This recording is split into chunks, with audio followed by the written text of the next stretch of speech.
Hi everyone, it's Lindsay. Welcome back to another video. Today I am going to be sharing with you how to make this Easter card. I have had this stamp from Cracker Box and Susie Stamps for a while now. I love the little scene it creates, and it reminds me of an old-time storybook, and I've been wanting to use it since last year, but I ran out of time last year before Easter, so I wanted to get this video out to you while this stamp is still on sale. So Cracker Box and Susie Stamps does have sales every month, and this month there are quite a few categories on sale, but one of those is Easter. So this stamp is 20% off right now. Now I'm also going to be stamping onto watercolor paper. I'm using the Ken Oliver watercolor paper here. This is a newer watercolor paper, and I love that it's bright white. I also love the texture on it. I'm stamping on the textured side today because I do want that texture on my card. Because of that, I'll be using my Misty to do my stamping today. Now, Cracker Box and Susie Stamps are red rubber stamps. They are cling mounted though. So they have that nice cushion on them. They stamp beautifully, just like normal red rubber stamps. But you have that option of using them in your stamp positioner because they aren't on wood blocks, which I love. So I'm stamping this down onto the watercolor paper a few times using my Misty, and I'm using VersaFine Clair in Nocturne. Now this is a great ink to use with your water-based coloring mediums. The only thing to remember whenever you are using this or VersaFine Onyx Black ink is the ink needs to be completely dry before you start to color on it. So if you're not going to heat emboss with some embossing powder onto this ink, go ahead and give it a quick heat set with your heat tool or set it aside to dry for a little bit before you bring in your watercolors. I'll be using my Arteza brush pens to watercolor this image today. If you have ever used your Artezas, you know these are some pigmented watercolor brush pens. I do not want all that pigment. So I am doing a technique today just to lighten up these colors and really wash them out to create kind of that storybook, very light look. And all I have to do then is put my color onto a palette. In this case, I'm using just this very cheap palette that I got from Amazon, and I'm just coloring that marker directly onto the palette. I'm also mixing a few colors this way to create the colors that I want to make. So my two greens were a little bit off. One was too bright, one was a little bit too mossy. So I mixed them up and got the perfect color. I'm also going to add some water to some different colors just to make sure that I get that very, very light color that I'm looking for. This terracotta, putting it directly onto the paper, it would be super bright, but putting it onto that palette and picking it up with my water brush really helps lighten up those colors and give me that nice washed out look. Now to put on my watercolors, I am using Arteza water brushes. These are my favorite water brushes to use. I use them very, very, very often. Also, I have done a review on these Arteza brush markers and the Arteza water brushes I am using today. I will leave that linked down in the description box below, also in the top right hand corner. So if you're curious about these markers, you can check out that full review there. I give lots of different techniques you can use with these markers as well. Now you'll notice as I'm coloring this, I'm skipping around a lot as I color this image. That is because I did not put embossing powder on my ink before I went in and watercolored. Whenever you put in embossing powder on your ink and you heat set that, it creates a little well of color that your watercolor will kind of stay inside. And then you can move around to sections that are right next to each other and they're not going to bleed together. I didn't want the embossed look on this page though, or on this card, so I went ahead and just heat set my ink directly onto the paper.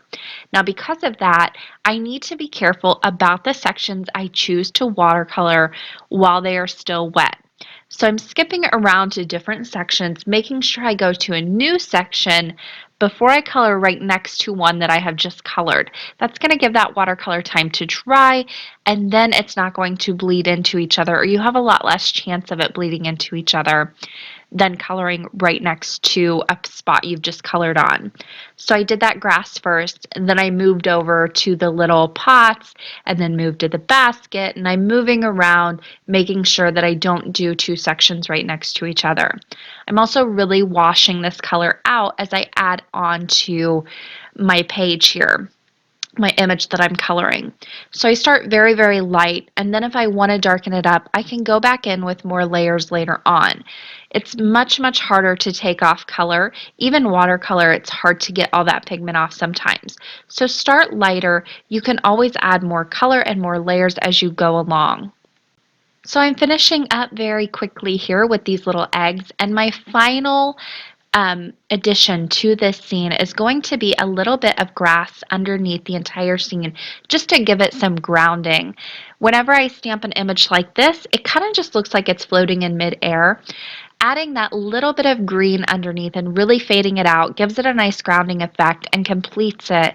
You can also add a little bit of blue around the top if you wanted to for a more sky-like look, but I just added the green for this one, and I'm going to leave the area around the top completely white. There's a look at the finished image. It's ready to go. I'm just going to sit it aside to dry before I come in and die cut it. I don't like to heat set these once I get them on there. They they end up much better if I just set them aside to dry. Sometimes I'm patient enough to do this, and in this case, I had another thing to work on while I set that aside to dry for a little bit. And I'm going to work on the background now. I am working on the card base. Completely disregard that. I didn't think this through. What I would suggest doing is just working on a cardstock panel. But I am working on plain white cardstock. I have done this technique before. I did a whole video on it.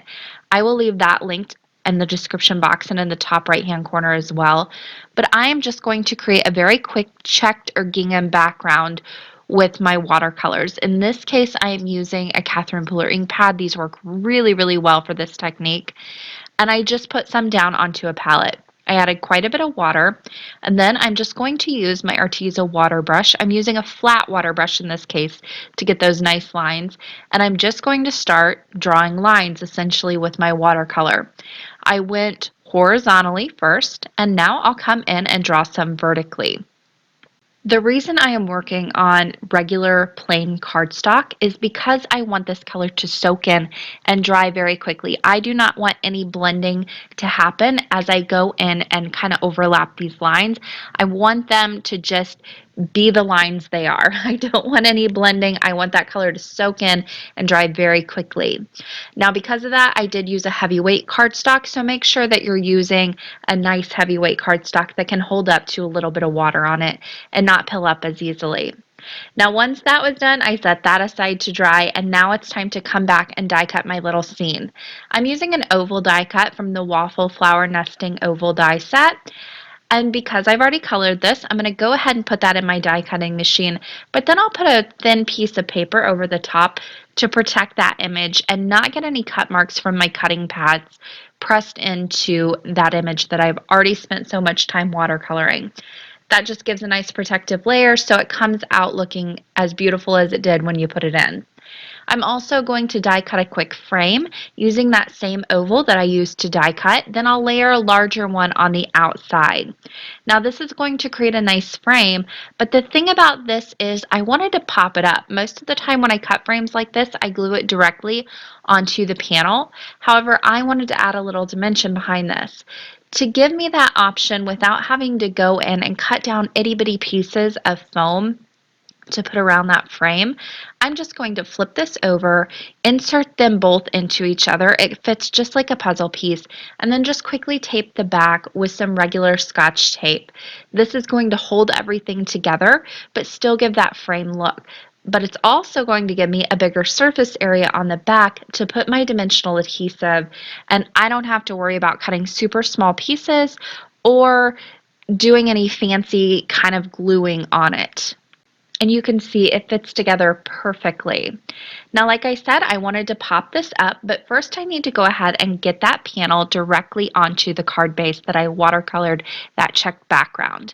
Now, whenever you do watercolor on that plain cardstock, it does get a little bit of a warp to it.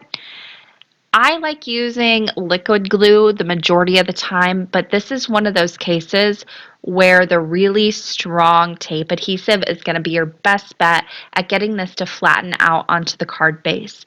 So I'm using some pretty strong tape here, and I just put that directly down onto the card base, and that flattens it out perfectly.